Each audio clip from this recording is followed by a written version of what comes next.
화물차를 운행하다 보면 누구든 한 번쯤은 마주치게 되는 말이 있습니다. 바로 대물사고입니다. 도로 위에서 운행하는 시간이 긴 만큼 사고의 위험은 늘 존재하고, 문제는 사고가 나면 단순히 차량 수리비 수준이 아니라는 점입니다. 승용차는 범퍼 하나, 문짝 하나로 끝날 수 있지만 화물차는 대물 배상 규모가 훨씬 커지고 처리 과정도 몇 배는 복잡해집니다. 특히 초보 기사님들은 보험 들었으니 괜찮겠지라고 생각하다가 막상 사고가 나면 보험 구조와 과실 비율, 자기부담금, 휴차료 청구까지 겹쳐 당황하는 경우가 많습니다. 보험이 보호막이 되어줘야 하는데 현실에서는 오히려 보험 때문에 피해가 더 커지는 상황도 벌어지며 많은 기사님들이 이 부분을 가장 스트레스로 꼽고 있습니다. 대물사고의 가장 큰 문제는 기사님들이 보험 구조를 정확히 이해하지 못한 상태에서 막상 사고가 났을 때 뒤늦게 피해를 체감한다는 점입니다. 예를 들어 상대방 차량이 고급 SUV이거나 수입차거나 특수 장비 차량이라면 수리비는 순식간에 몇백에서 천만 원 단위로 치솟습니다. 이때 보험사가 모두 처리해주는 것 같지만 실제로는 과실 비율에 따라 기사님이 부담해야 하는 자기부담금이 크게 달라집니다. 과실 10%라고 해도 수리비가 고액이라면 부담금 역시 결코 가볍지 않습니다. 게다가 대물사고의 자기부담금은 보험사별로 다르고 특약을 안 넣었다면 배상해야 하는 금액은 기하급수적으로 늘어납니다.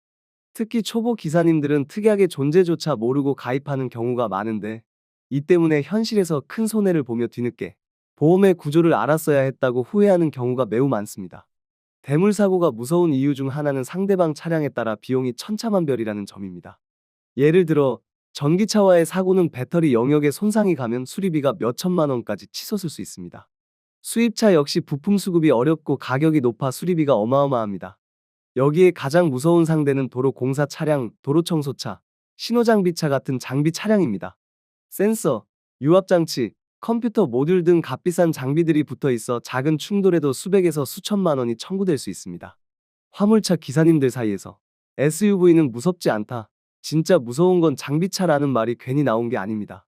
이런 차량과 충돌하게 되면 보험사는 보상을 진행하겠지만 결국 과실에 따른 부담금과 보험료 인상까지 기사님이 감당해야 하니 사고 한 번이 몇 달 수입을 통째로 날려버릴 수도 있습니다.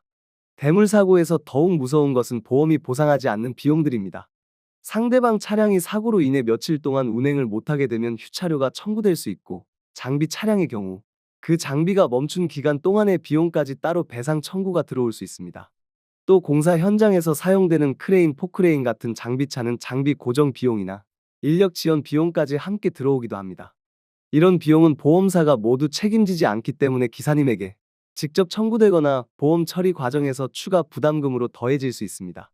초보 기사님들이 가장 많이 놀라는 부분이 바로 이 지점입니다.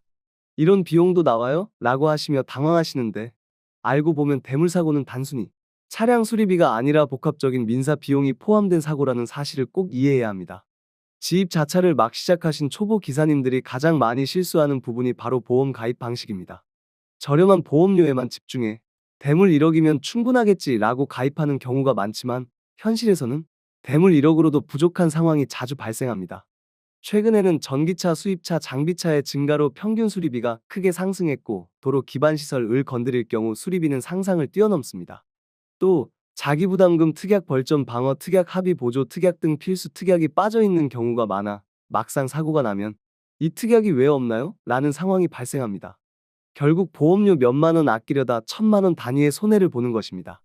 보험이 형식적 가입이 아니라 실질적 보호가 되려면 특약 구성과 보장 범위를 정확히 이해한 뒤 가입하는 것이 무엇보다 중요합니다.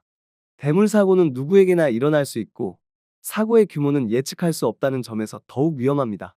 특히 화물차는 하루만 멈춰도 수입이 즉시 사라지며 사고 이후 합의 조사 보험 처리로 인해 며칠씩 시간을 뺏기는 경우도 많습니다. 이런 상황을 겪어본 기사님들은 대물사고는 보험보다 내가 얼마나 준비했느냐가 핵심이라고 말합니다. 단순히 보험료를 내는 것에서 끝나는 것이 아니라 사고 발생 시 대처 방법을 알고 계셔야 합니다.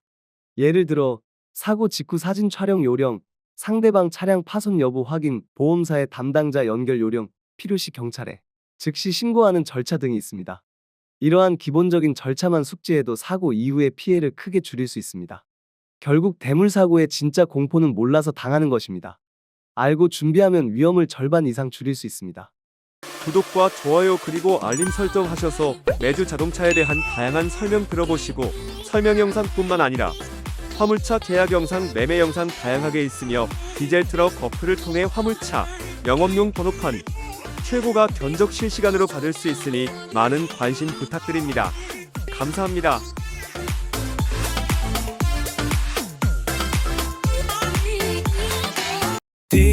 디젤 트럭 중고 트럭은 디젤 트럭 노란 넘버는 디젤 트럭 주소 면허는 디젤 트럭 상담은 디젤 트럭 상담 문의는 1644 9779 상담 문의는 1644 9779